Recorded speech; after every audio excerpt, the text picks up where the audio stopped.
Hi, my name is Calvin Migley, and I'm doing a business briefing on automation.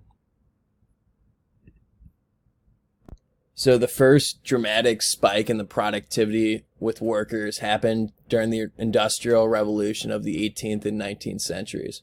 Prior to that, productivity remained pretty stagnant because there wasn't any large technical advancement.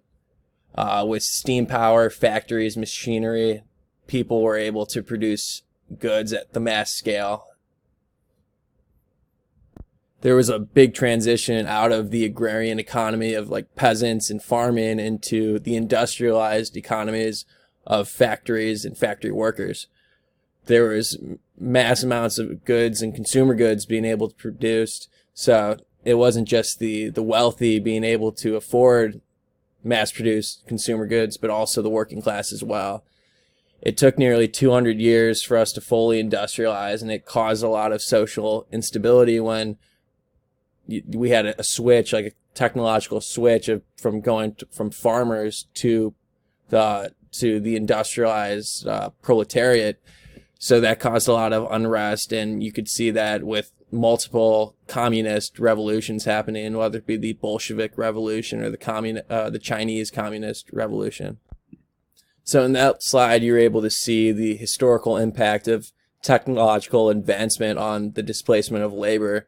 However, with automation, technology is advancing much more rapidly, which could have a much greater effect on the labor force.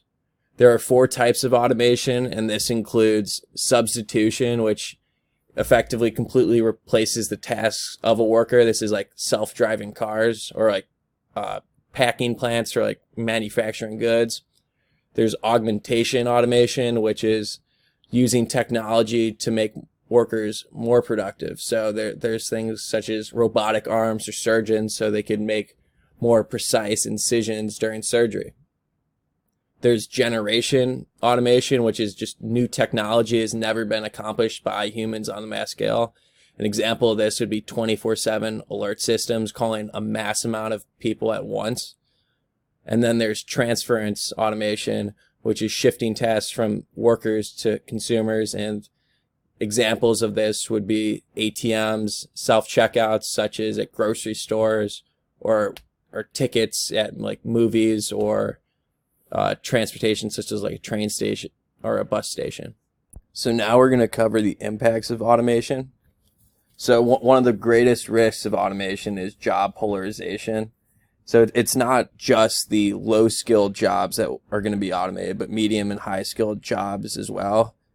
Actually, automation disproportionately affects middle skilled jobs because they're seen as routine and easily replicable by a machine. This is things like being a paralegal, analyzing documents, being a financial analyst, analyzing data trends and trying to find it. They've found that machine programs can do this at a much faster rate and consistent rate, more effectively than an analyst could. Things such as middle skilled manufacturing jobs that are easily at like car plants can be easily made into machines. You see that things with like Tesla. Companies wish to decrease the amount of middle skill labor because it's seen as expendable and it's costly. So being able to get rid of that is at the benefit of the company. Reasons for not eliminating low skill labor is sometimes automation is more expensive than the low skill labor. To implement an automation program could be more expensive, so why do that when you could just do it for cheap labor? Examples of cheap labor that couldn't be replaced are cleaning houses or being a janitor.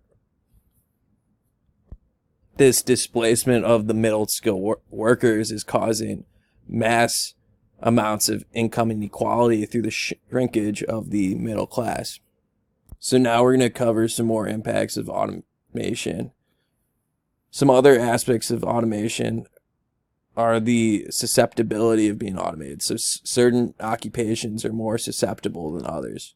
Jobs that are often routine and can be easily replicable are much more at a higher risk of being automated. These jobs include unpredictable physical work, data processing, data collection. So even like analyzing. So data analysts are at risk. Some jobs that are less susceptible of being automated are jobs that require planning, decision making, things that a computer can do, managing others, unpredictable physical work, or like interaction, so sales between people, interpersonal relations are going to be very hard to replicate. Automation is said to going to be coming in 3 different waves. The first wave is going to be implemented in the early 2020s, where we're going to see about 3% of the entire global workforce being displaced. By the late 2020s in wave 2, it's believed about 18% of jobs will be displaced by automation. And by the mid 3030s, so wave 3, it's when technology has matured and automative processes have become like fully autonomous. It's believed about 30% of all global jobs are at risk of being automated. So now we're going to cover some of the ways to prevent the negative effects of automation. One of the most important things a person can do to ensure that their job will not be automated is to get higher levels of education. Levels of education are directly proportional to whether your job will be automated. So people with lower levels of education are more likely to be automated, and people with higher levels of education are less likely to be automated. Another thing that companies can do is retrain their employees and put them in positions that will not be automated, or they could use augmented automation to enhance and make laborers more productive. One thing that governments can do is instate a robot tax, which would slow down the rate at which companies automate. The government would tax companies that automate their industries, and this would provide tax revenue from lost income that workers would have usually received. This would also incentivize companies to retrain their employees and use human capital rather than robotic capital. Another policy that could offset the negative consequences of automation is creating a universal basic income. Automation is going to displace a mass amount of jobs and leave many unemployed. Some people may not be able to retrain. They might be too old. A truck driver who is working 20 years may not wish to work in another industry or wish to get retrained. He's 50 years old. He doesn't want to. Creating universal basic income will lower social unrest and give everybody at least some quality of life. It's also very important to keep up consumption. We're a consumer-based society, and if people are unable to buy things, that is going to immensely offset the entire economic system of the United States and the world. Here's some of my final thoughts in conclusion.